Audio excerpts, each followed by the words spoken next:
एक बार चीन के एक हिस्से में एक बहुत बड़ा मठ था जहां लगभग 500 भिक्षु रहते थे।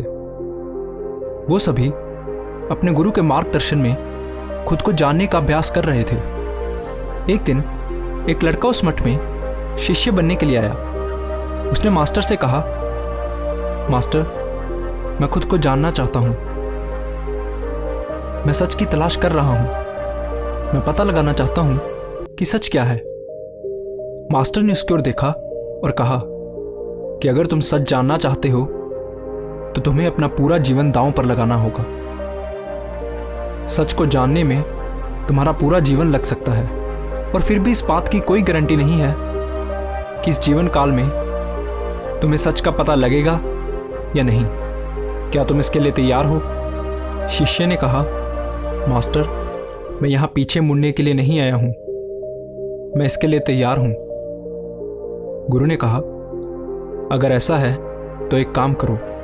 इस मठ में 500 भिक्षु हैं। तुम उनके लिए चावल कूटने का काम करो। बस सुबह से शाम तक चावल को कूटते रहो। जब तुम थक जाओ तो सोने चले जाओ और फिर अगली सुबह उठकर चावल कूटना शुरू कर दो। इसके अलावा कुछ और मत करना। किसी और चीज़ के बारे में मत सोचना। बस इस रास्ते पर चलते रहना और दोबारा मेरे पास मत आना। ज़रूरत पड़ने पर मैं खुद तुम्हारे पास आऊँगा। उस लड़के ने गुरु के आदेश का पालन करते हुए चावल कूटना शुरू कर दिया। उस मठ में 500 शिष्य थे। उन सभी को समय समय पर भोजन की आवश्यकता पड़ती थी, इसलिए वो सुबह बहुत जल्दी उठ जाता था और देर रात तक चावल कूटता रहता था। जब वो थक जाता तो उसी कमरे में सो जाता जहां वो चावल कूटता था। वो किसी से बात नहीं करता था और ना ही कोई उसके पास बात करने आता था। कुछ महीनों तक चावल कूटते हुए उसके मन में पुराने विचार आते रहे, लेकिन जब उन विचारों को कोई नया विषय नहीं मिला तो वो अपने आप ही मिट गए। धीरे धीरे उसके मन में विचार कम होने लगे। कुछ सालों के बाद तो वो अपना नाम तक भूल गया। वो हमेशा चुप रहता और विचारहीन अवस्था में बस चावल कूटता रहता। उसने ना तो कभी ध्यान किया था और ना ही कभी कोई शास्त्र पढ़ा था। मठ के बाकी शिष्य उसे मूर्ख समझते थे। ऐसा करते हुए 12 साल बीत गए। 12 साल बाद एक दिन मास्टर ने घोषणा की कि अब मेरा आखिरी समय आ रहा है और मुझे अपना उत्तराधिकारी चुनना है जो मेरे बाद इस मठ का मुखिया होगा।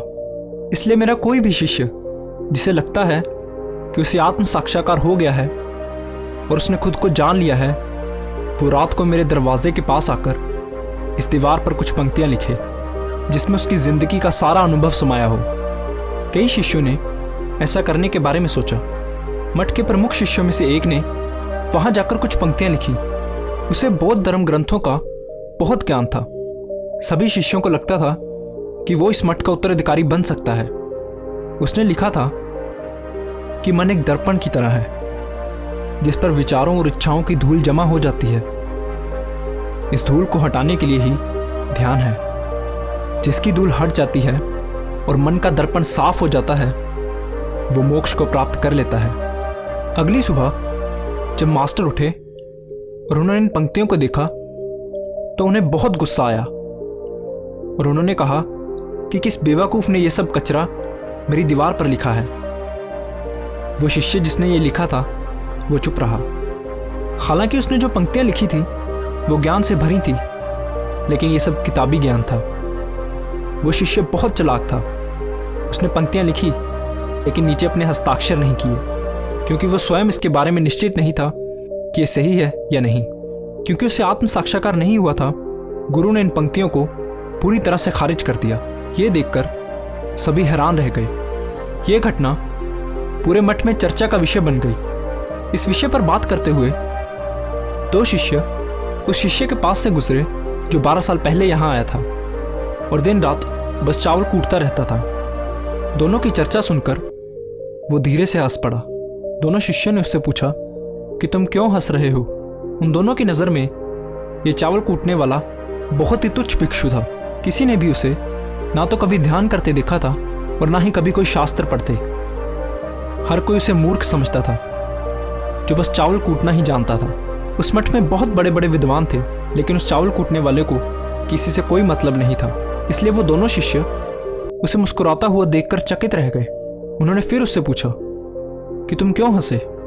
उसने जवाब दिया, मैं इसलिए हंसा क्योंकि मास्टर सही बोल रहे हैं, ये सभी पंक्तियां कचरा हैं, इन पंक्तियों का कोई मूल्य नहीं है। वो दोनों शिष्य चौंक गए। उन्होंने उससे पूछा कि क्या तुम कुछ ऐसी पंक्तियां लिख सकते हो जो इससे बेहतर हो? चावल पीसने वाले ने जवाब दिया, नहीं, क्योंकि मैं अनपढ़ हूं, लेकिन हाँ, मैं कुछ पंक्तियां कह सकता हूं, और अगर तुम उन पंक्तियों को लिख सकते हो तो मैं तुम्हारे साथ जाने के लिए तैयार हूं। उन दोनों शिष्यों ने कहा, ठीक है। वो मास्टर के कमरे के पास गए और चावल कूटने वाले ने कुछ पंक्तियां बोली और दूसरे शिष्य ने उसे दीवार पर लिख दिया और उन पंक्तियों के नीचे लिख दिया, चावल कूटने वाला। उन्हें लगा कि मास्टर इस पर भी गुस्सा करेंगे। जो पंक्तियां उसने लिखने के लिए कहा था वो बहुत अद्भुत थी, और वो पंक्तियां थी, मन तो बस एक भ्रम है, ना तो मन है और ना ही मन का कोई दर्पण है, और जब मन ही नहीं है तो धूल कहाँ ठहरेगी। जो ये जानता है वो सच को जान गया है। जब गुरु ने इन पंक्तियों को देखा तो वो आधी रात को उठे और उस चावल कूटने वाले के पास गए। वो सो रहा था। मास्टर ने उसे जगाया और कहा कि ये लो, मेरी छड़ी और मेरे वस्त्र ले लो, आज से तुम मेरे उत्तराधिकारी हो, लेकिन अभी इस मठ को छोड़कर दूर चले जाओ, क्योंकि इस मठ में बहुत सारे विद्वान हैं जो खुद को तुमसे श्रेष्ठ मानते हैं। वो तुम्हें मार देंगे, क्योंकि वो इस बात को बर्दाश्त नहीं कर सकते कि एक साधारण सा चावल कूटने वाला उनसे ज़्यादा विद्वान निकला।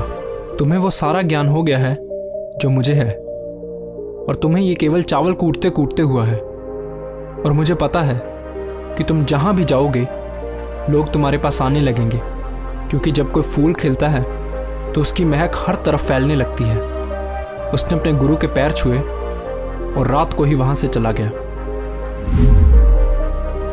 अगर हम अपनी जिंदगी में देखें तो पाएंगे कि बहुत से लोग सोचते हैं कि ध्यान केवल एक जगह बैठकर आंखें बंद कर कर ही किया जा सकता है, लेकिन हकीकत में ऐसा नहीं है।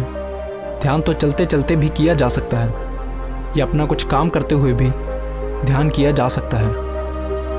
असल में ध्यान का मतलब ये है कि आप जो भी काम कर रहे हैं उसे इतनी शिद्दत से करें कि आपको अपने शरीर का ख्याल भी ना रहे।